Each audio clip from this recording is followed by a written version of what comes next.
Right, welcome back to Morning Live. South Africa has experienced higher rates of public protests that have had an impact on the rights of children to enjoy a basic education. Recently, the South African Human Rights Commission released its findings and recommendations of a national investigative hearing into these protest-related action, as well as the impact on the right to a basic education in South Africa. To talk to us more about the report, we joined in our studios this morning by Gushwell Brooks, a communications coordinator from the South African Human Rights Commission. Gushwell, good morning and welcome to Morning Live. Good morning to you. Thank you so much for your time. Now, what actually prompted the South African Human Rights Commission to compile this report? Well, a number of incidents where protest action, which is not necessarily directly related to education, having an impact on education. I mean, just to give you an example, in Vuwani, which is probably a lot of people would say would be the catalyst to this investigative report, we saw 29 schools being damaged, impacting on more than 10,000 learners' right to basic education. However, just in the last year, we've seen 102 schools with 52,000, nearly 53,000 learners being impacted by these types of actions. Yeah, and I believe it's quite worrying. I mean, I'm looking at your report now and it says at least 13,000 protests in a year. And those are actually basic services related protests, nothing to do with education. Yeah, the vast majority of them do not have a direct correlation with, with education whatsoever. I mean, in John Taolo district in the Northern Cape, for example, we saw that learners were prevented from going to school, and the big issue there for the community was, tarring of roads. There's many other instances that I can highlight. I mean, the instance in Vuwani as well, where it's a demarcation issue that impacts on learners' right to basic education. And it's actually very worrying, Gershwin, because affected peoples here are those from a poorer background, those that are mainly relying on this basic education. Indeed. And I think one of the major findings within the report as well is the fact that communities, unfortunately, do not identify schools as being part of the community, as being essential for uplifting people and getting them out of poverty. Instead, schools are seen as being representative of government, being representative of the state, as opposed to having that important role to play. So why is it so? Is it a matter of ignorance, or is it a matter of not understanding the importance of education? Because we've seen in some instances they go as far as torching schools. I wouldn't use terms as strong as ignorance, but I think it's also high levels of frustration. A lot of the time you find that this is how communities feel they're going to get attention, the requisite attention to have their issues dealt with. And, this is for them the best means of getting that. And what we need, though, is buy-in from communities to understand the importance of schools being able to exercise the right to basic education and thereby protecting their children's rights to education. All right. We do know that submissions were made by the Department of Education's, your SAPs and other stakeholders involved. But were learners also perhaps able to make their submissions? Yes, we've had a number of submissions from, we made the necessary arrangements with the Department of Basic Education to have learners give their input into how this is impacting on them. The report also highlights that.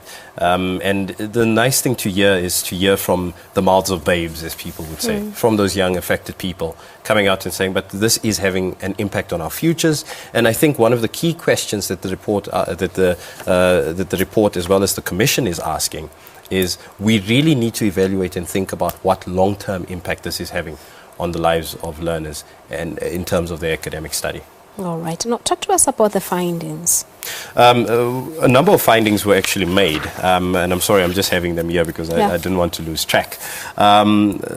First and foremost, the Commission finds that the right to a basic education is affected by protest actions, and that something needs to be done in terms of that, because this is obviously a clear violation of these young people's right to education. Apart from that, we found that how this is happening is that in some instances they're physically barred from going to school. In other instances, there's also the destruction of property, which then further disenables young people.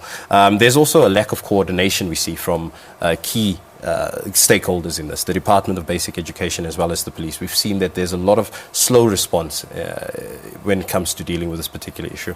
The other concern is also that it seems that there is a lack of coordination and looking at warning signals leading up to this particular point, and that would be very key and important as well. And a number of other ones are also a whole bunch of other findings have also been made. But the key thing that we should also look at is the legal framework sufficient in terms of punitive action that's taken against people that are denying young people? Is it really sufficient?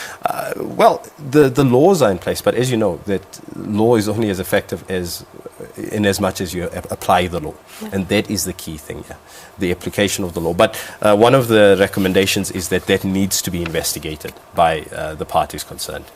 All right. So talk to us about your recommendations. Who will you present your recommendations to? So first and foremost, the Department of Basic Education as well as the police service and many other organizations also fall under these particular recommendations. The key thing is to form a response unit between them.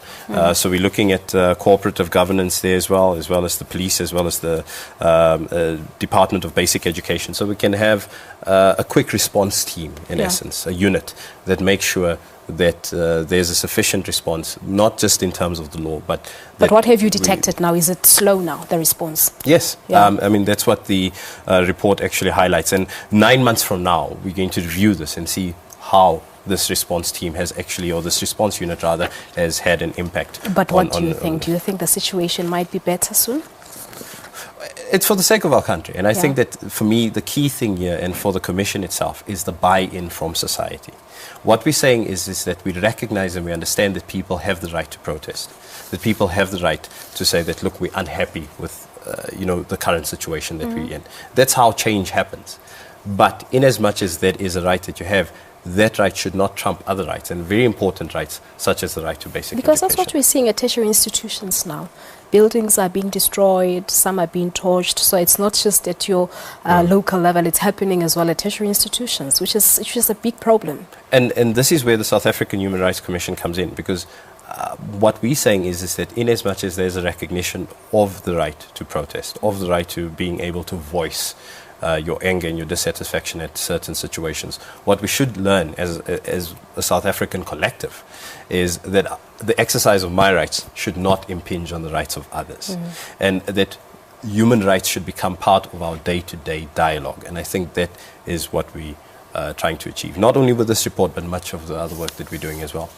All right, Gushwell, that's where we're going to leave it for this morning, but thank you so much for your time. Thank you for having me. Thank you very much indeed. There you have it. That's Gushwell Brooks, the Communications Coordinator from the South African Human Rights Commission, talking to us about the protests that are happening here in South Africa, depriving the learners of their right to education. Well, Morning Live takes a break. When we come back,